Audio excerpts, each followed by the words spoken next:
Given that members Hanson, Bell, Tompkins, Farley, and Bangert are here, we do have a quorum. Item 2 is our consent agenda, which includes minutes from the Health Committee February 3rd, 2026 regular meeting and January 15th, 2026 special meeting, and the payment of bills and transfers. Do I have a motion?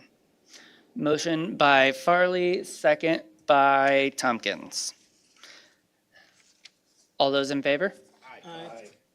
All those opposed? Motion passes. Alrighty, item 3, do we have any appearances by members of the public and/or county employees? No, we do not. Alrighty. That takes us to item 4, 4A, Jessica McKnight, Health Department Administrator. Item 4A, 1A, request approval of an emergency appropriation ordinance amending the McLean County fiscal year 2025 combined annual appropriation and budget ordinance for Fund 0105. Do I have a motion? Motion by Bell, second by Farley. Comments?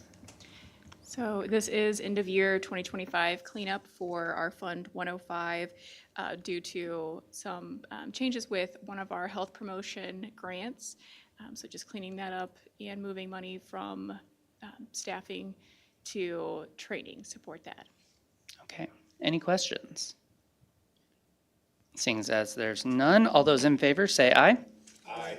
All those opposed, same sign. Motion passes.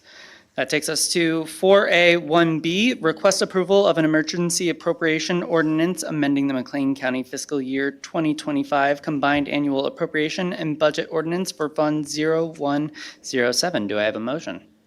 Motion by Tompkins, second by Bangert.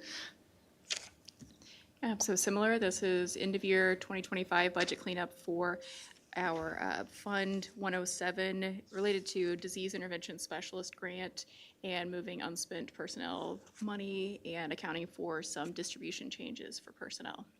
Awesome. Any questions? Seeing as none, all those in favor say aye. Aye. All those opposed? Motion passes. Item 4A1C is actually supposed to be considered by the Finance Committee, so we will not be voting on that one. 4A2, items to be presented for information. There, anything you would like to add about your report? Just direct you to my report, and I've included some information about some outreach that we're doing and also work with our local universities. So happy to answer any questions. Awesome. Thank you so much.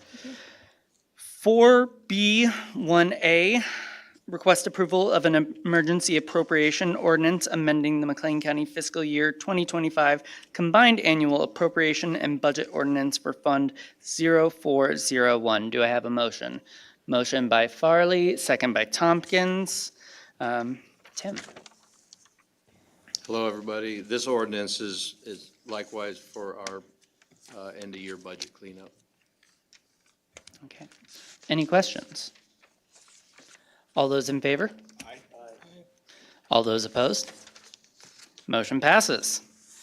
That takes us to 4B1B, request approval of an emergency appropriation ordinance amending McLean County fiscal year 2026 combined annual appropriation and budget ordinance for Fund 0401. May I have a motion?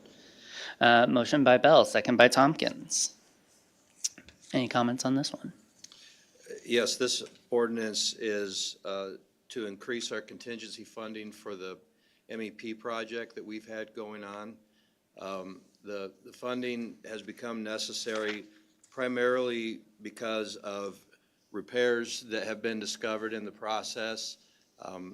It is not for any upgrades, but for increased repairs that were essentially undiscoverable prior to the demolition process and are necessary for us to be able to meet all codes and requirements for the reoccupancy of the building. Okay. Any questions? All those in favor? Aye. All those opposed? Motion passes. Then we have 4B1C, request approval of a contract amendment with O'Shea Builders. May I have a motion? Motion by Farley, second by Bell. And the aforementioned repairs that have been discovered in process have led to the need to increase our guaranteed maximum price of the original contract with O'Shea Builders. Okay. Any questions, concerns? All righty. All those in favor say aye. Aye. All those opposed? Motion passes.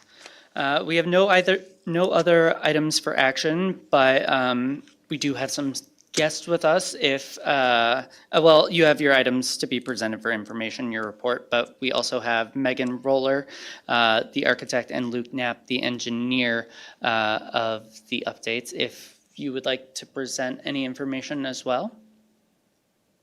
I don't have any further information. Okay. Mainly here for questions. Yeah, any questions for them? All righty. Any other points that you would like to highlight in your report? Yeah, just that we are well into phase 3, and the first 2 phases essentially took out of operation roughly a third of the building.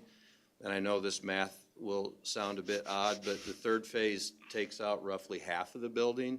So I just want to bring to everyone's attention that we had to do a little more of our census reduction to accommodate that. We have the same number of beds available, but it is essential that our residents have room to move and that we have adequate room for dining services. So that may very well show up in our revenue for the next few months, but we're also in a position where the team's been working really hard to continue to monitor expenses and keep those down as much as we can. But we're excited about this third and final phase. Census has been up on an uptick again, and we're grateful for that. And we anticipate a little stronger revenues that will help balance out some of the loss of revenue due to the construction project. But again, in this phase, we're very grateful to the city of Bloomington assisting us with the kitchen at the arena, and then the jail assisting us with their wonderful laundry facilities. And the team has been doing a great job doing all of the dietary services and laundry services off-site so far. So I'm proud of the team. Wonderful. Thank you so much. We appreciate all of the hard work. Moving on to item 4C, Diane Hughes, Jail Superintendent / Alana Strum, Advanced Correctional Healthcare. There are no items to be presented for action, but are there any items you would like to identify within your report? Nothing specific. We still have a lot of chronic care treatment going on, but if you note that the sick call has decreased some, the majority of the mornings dealing with the chronic illnesses. Okay. Any questions? All righty. Moving on to 4D, Jason Tabb, Juvenile Detention Superintendent. Again, no items for action, but any items you would like to highlight within your report? Nothing specific in the report. If anybody has any questions, I'd be happy to answer them. Okay, any questions? All righty. Moving on to 4E, Cassie Taylor is not here, but do we have any items for information on her behalf? No, administration does not have anything. All righty. Other business and communication, our next committee meeting will be Tuesday, April 7th, 2026 at 4 p.m. And I adjourn this meeting. Thank you, everybody.